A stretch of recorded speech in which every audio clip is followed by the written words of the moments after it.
deal. I sat down with Bill Barr, Trump's former attorney general, of course, as you know, the other week, and he had this to say about what he has seen, he says, happen to people who were in Trump's orbit. He leaves in his wake ruined lives like this, the people who went up to Capitol Hill, these individuals, many of the people who served him in government that got sucked into things, and he just leaves all this carnage in his wake. Do you think he cares about that? No, he doesn't care about that. Loyalty is a one-way street for him. John, do you think Rudy Giuliani winds up as more carnage here if he hasn't already in some people's view?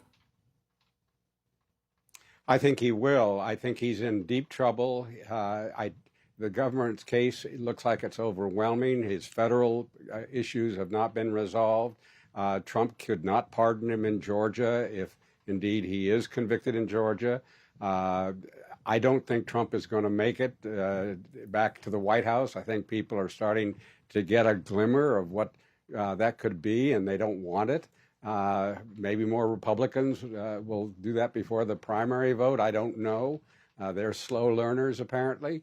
So I think Rudy is going to get destroyed by this. It's sad, but true.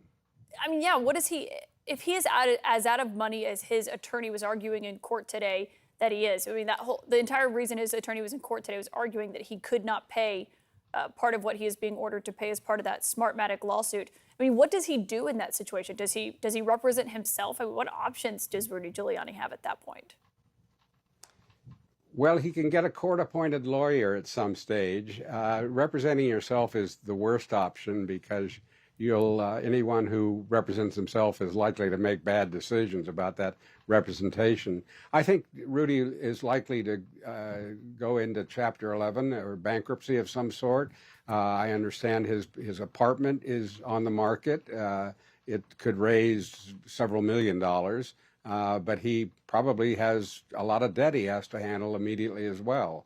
So I think bankruptcy is a potential and maybe a court-appointed attorney.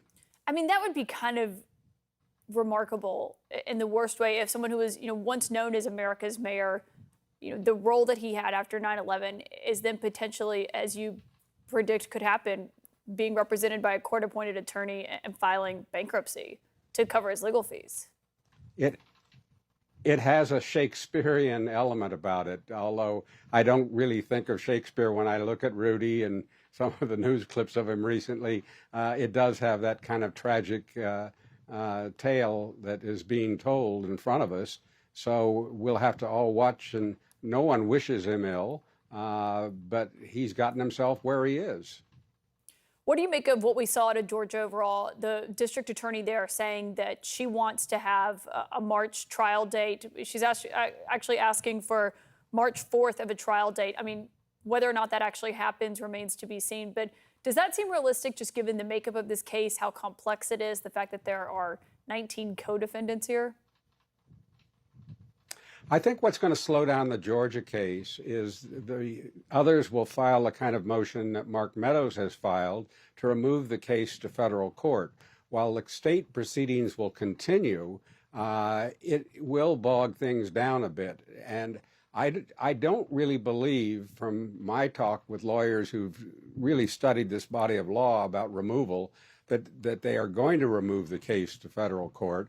And if they do, it's still the same Georgia prosecutors, and the calendar could be even clearer at the federal level. I don't know. It's just a different jury pool, broader, wider.